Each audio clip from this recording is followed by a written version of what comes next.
my favorite plant breeding project is one. So I have a lot of different plant breeding projects, but this, and some of them have been accidental, but this is one that was intentional. So this project began in, I believe, 2008 or 2009. And what I wanted was I wanted to cross a black radish. So what you see on the right, which is black on the outside and white on the inside, with a watermelon radish is what you see on the left, which is greenish white on the outside and like a really nice pink on the inside. And I just thought it'd be so cool to have a black skinned radish with a pink inside. And I grew out. So at harvest time, I overwintered, or actually, I'm not even sure. I decided on this in the winter, and I already had some of these roots in storage. And so I planted out maybe 6 roots of each. So a smallish amount side by side. I made a patch of 6 roots of black radish, a patch of 6 roots of watermelon radish. I let them go to flower. And so I had 6 plants of each. They went to flower. And what was interesting is they actually didn't go to flower at the same time. I think the watermelon was much earlier than the black radish. So there's just a brief period where they were in flower together, where they synced. And so most of the pollination on the watermelon radishes was just watermelon radish pollinating itself, and most of the pollination of the black radish was just black radish pollinating itself. And and so I wasn't sure how much cross pollination there actually was. And what I did is I harvested the seed from the watermelon radish separate from the seed from the black radish. And the next year I grew out a row of each of them. And in fact, most of the watermelon radish were watermelon radish, and most of the black radish were black radish. But I also got a dozen or so, or I guess this about this amount of radishes that were clearly different from the parents, and I could see the traits of those parents. Uh-huh. This is not what I was expecting. This was the F1 generation. It's a little bit ugly, but it was definitely interesting, and I had never seen something like this. And I saved the F1 seed, and or I dug up the F1 roots. I kept them for the winter, and the next year I just grew them together, and I let the F1 cross up. And then the following year I grew that seed out, and then this is what I got. So I got a range of radishes from like white on the outside to white on the inside, and then it was like pink on the outside and white on the inside, or pink on the outside and pink on the inside. And then this is the And thing. Dan, sorry, that was the F1. You let it cross up, but just among those Yes. plants. Okay. I let the F1 cross within itself. Okay. And, I did not have any other radishes adding to this. But then the F2, so these 2 slides are the diversity that was coming the F2 immediately. And so you can see there's all these segregating genes showing all this potential, like so much potential. And there was, in fact, these black skinned radishes, and you can see they kind of have red through them. And I was afraid to cut it right through the heart because I needed to overwinter it. So I kept the ones that were the blackest and the ones that had red inside them, and then I overwintered them and grew them out.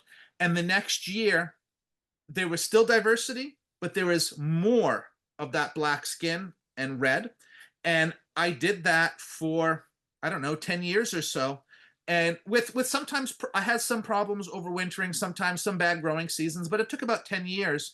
And this is what I got to. So on the left is the beginning, a black radish with white on the inside. In the middle is what I was going for, Yeah. and which I was so thrilled. But something I didn't expect is there's all these purples that started showing up. I think that pinkish combination in the watermelon radish has a bunch of purple genes in there, and when they got separated out, well, they became purple. And so on the far right is something I did not expect at all. And so this is my goal was the middle, which we call our black crimson radish, which I love and I'm proud of. But the black amethyst radish on the far right is something I didn't expect, and it just blew me away. And it's one that people really, that's also one that resonates with everybody who sees it. So this is my favorite breeding project, and it's really exciting. And at this point, it's maybe like 80% stable. And so when I grow out, I bet I get a lot of these. And I'm always um, like we're selling these seeds at this point. Yeah. But um, there's when I grow them out, there's still some that are like so purple on the inside, and then there's some that are less, and then some that barely. And so when we overwinter a bunch, and then the next year we cut. So this picture is when we're cutting into them in the spring to see what they look like in the inside to make sure we're planting out the best. And Mhm. so we grow out the stuff that is the best we call our A lot, and then stuff that's decent we call the B lot, and then stuff that is not as good but almost there, is the C lot. And when we're planting it, we plant the A lot together and then the B lot beside it. And if we need to have enough roots, we'll plant the C lot. And so when we're harvesting the seed that we're going to regrow, we only harvest from the A lot. But when they're harvesting seed that we're going to sell out, we're going to sell to other people. We're harvesting from the A, the B, and maybe the C if we need it. And Okay. so we're always the best is always becoming next year's stock seed, and Mhm. then the next best is what we're selling now. And so every year we're selling a better batch or every year that we grow it out, we're selling a better batch than the previous year that we grew it out. Um, Did you do taste evaluations? I have done taste evaluations, and there's a range of flavor in it. So none of them are as so the black radish is very spicy. None of them are as spicy as the black radish. The watermelon radish is fairly sweet, with a little bit of edge of heat. And there are individuals that are as sweet as that, but not all of them. And it's something it's tough to go through like 200 radishes and taste them all, because we are handling hundreds of radishes. And um, we might be at that point where that's what we start doing with the A's, because there's enough of them coming through.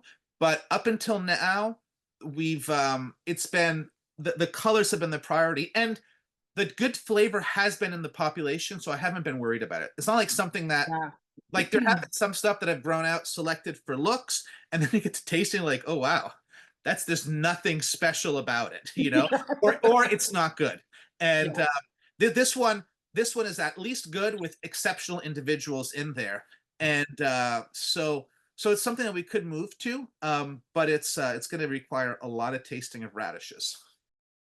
So when you do a breeding project like this, based mostly around like a really cool color combo, what kind of like who does that resonate with? Are you seeing like market customers really excited about it?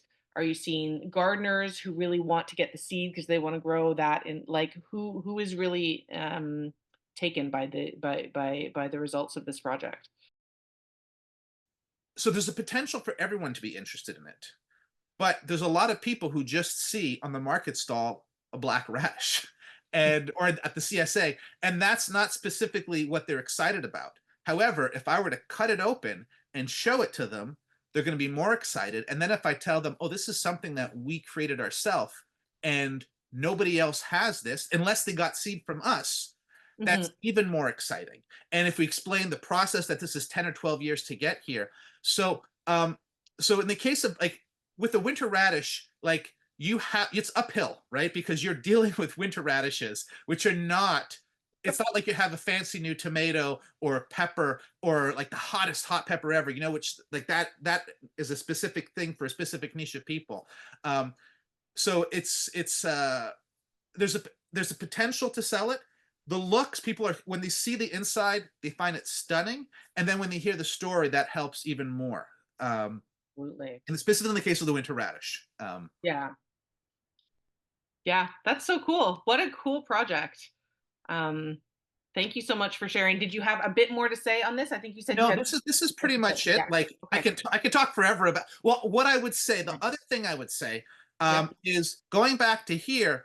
There is so much diversity, that I actually have had a number of other breeding projects in here too, right? Like I Okay. had some that were more focusing on purples or focusing on pinks, and I've added into this population also some longer radishes. And there's one called green meat, or I think green luobo, which is like white on the outside and green on the inside, that I've tried to cross in also with this. And that's actually had been mixed, because what I've discovered is the green isn't so much, it's like, it seems to be more of like a tint of the white flesh as opposed to like a distinct green flesh like you see with the red flesh here.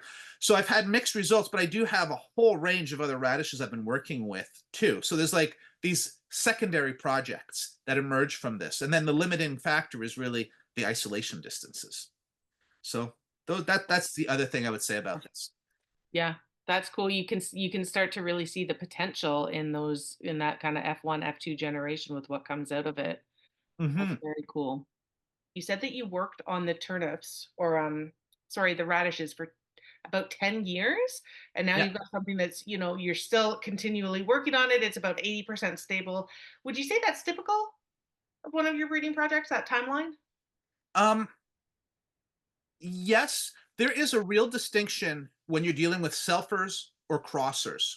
Mm, So with the crosser, it is really hard to get it to 100% because there's all these secret genes in there that just keep popping up. With a selfer, within 6 to 8 years, you can have something that's really stable. But with the crosser, for sure, that diversity is really hard to get rid of, especially without bottlenecking the genetics of the population. Because like I could take my five favorite, like a really small population, and work with it, um, to eliminate out the ones that I don't that are having the genes I don't want in it. But I'm worried about getting too narrow with that. yeah, of course. And presumably you want like a good amount of diversity in what Yeah, you're I would which like a little bit less. I'd like to have 3% diversity, but this is still acceptable.